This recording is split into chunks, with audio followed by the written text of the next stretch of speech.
गांव के ऊपर एक पहाड़ी पर एक पुरानी हवेली थी। लोग इसे सिसकते हुए पेड़ कहते थे, लेकिन कोई पास जाने की हिम्मत नहीं करता। वो लोग कहानियां सुनाते थे, अजीब रोशनियों की, अजीब आवाजों की और अचानक गायब हो जाने की। हवेली उस जगह पर एक दाग की तरह थी। इसकी खिड़कियां अंधेरी आंखों जैसी थीं, दीवारें सड़ती हुई मांस की तरह टूट रही थी। इसके आसपास की हवा भारी थी, जैसे कोई सांस रोक कर बैठा हो। सिसकते हुए पेड़ों का एक काला इतिहास था। कभी ये एक अमीर परिवार का घर था, अग्रवाल परिवार का। वे रहस्यमय परिस्थितियों में मृत पाए गए थे। कोई स्पष्टीकरण नहीं, कोई अपराधी नहीं मिला। हवेली सड़ने के लिए छोड़ दी गई थी। खामोशी और परछाइयों ने इसे निगल लिया था।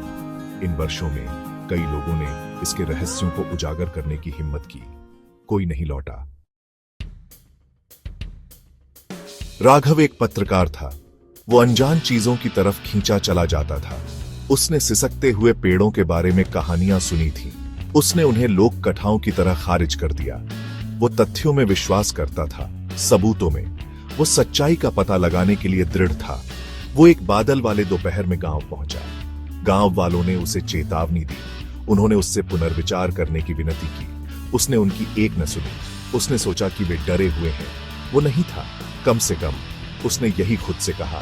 जंग लगे दरवाजे खुल गए, जैसे कोई चीख उसे दूर जाने की चेतावनी दे रही हो। वो मैदान में कदम रखा। हवा ठंडी हो गई। एक डर उसके ऊपर छा गया। उसने इसे अनदेखा कर दिया। उसे अपना काम करना था। हवेली का अंदरूनी हिस्सा एक कब्र की तरह था। हर चीज पर धूल जमी हुई थी। मकड़ी के जाले भयानक सजावट की तरह लटके हुए थे। हवा बांसी थी, भूली हुई यादों के बोझ तले दबी हुई। वो एक कमरे में दाखिल हुआ। दीवारों पर किताबों की अलमारियां थीं। एक लाइब्रेरी। किताबें पुरानी थीं, चमड़े से बंधी हुई। उनके शीर्षक उन भाषाओं में थे जिन्हें वो समझ नहीं सकता था। उसने अपनी उंगलियों को उनकी रीढ़ पर फेरा। उसके हाथ में एक ठंडक सी दौड़ गई। वो एक किताब पर रुक गया। ये अलग थी, काले मखमल में बंधी हुई, कोई शीर्षक नहीं।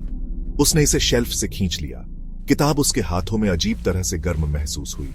उसने इसे खोला। पन्ने अजीब प्रतीकों से भरे हुए थे, चित्र और एक नाम, बार बार आराध्या। नाम उसके दिमाग में गूंज रहा था।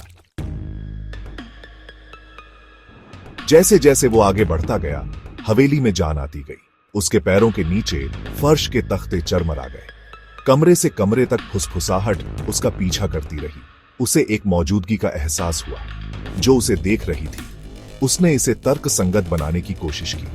पुराने घरों में आवाजें आती हैं, ये उसकी कल्पना थी। उसने खुद से यही कहा, लेकिन वो इस एहसास को दूर नहीं कर सका। उसने खुद को वापस लाइब्रेरी की ओर खींचा हुआ पाया। किताब अभी भी मेज पर खुली हुई थी।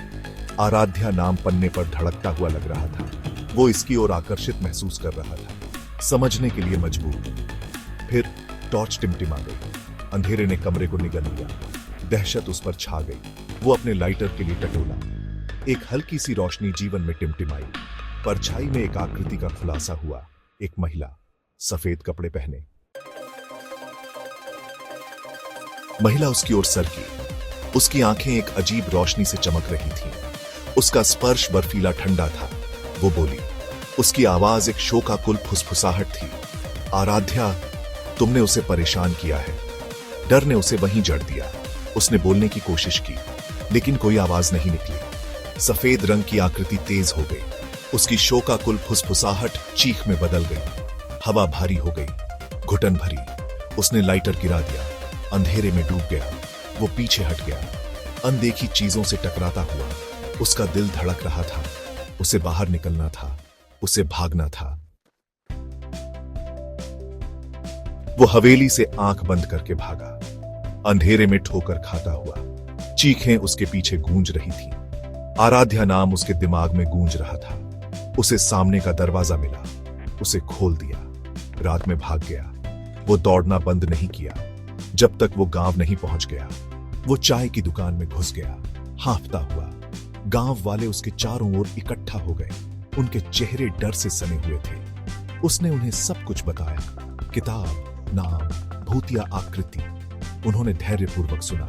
फिर एक एक करके उन्होंने अपना सिर हिलाया। उन्होंने उसे कहानी सुनाई। आराध्या अग्रवाल की बेटी का नाम था। वो हवेली में मर गई थी। कुछ कहते हैं कि उसकी हत्या हुई थी, दूसरों का कहना है कि उसने अपनी जान ले ली। उनका मानना था कि उसकी आत्मा सिसकते हुए पेड़ों में भटकती है, शांति की तलाश में, बदला लेने की तलाश में। अगली सुबह गांव वालों ने राघव को जाने में मदद की।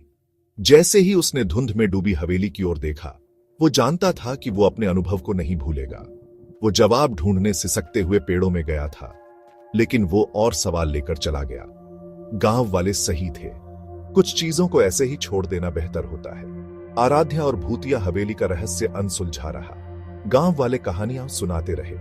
हवेली पहाड़ी पर खड़ी रही, एक मूक प्रहरी, एक याद दिलाने वाला कि कुछ रहस्यों को दफन ही रहने देना बेहतर है। इस अनुभव ने राघव को बदल दिया। उसने अब अलौकिक को खारिज नहीं किया, उसने इसे अपनी आंखों से देखा था।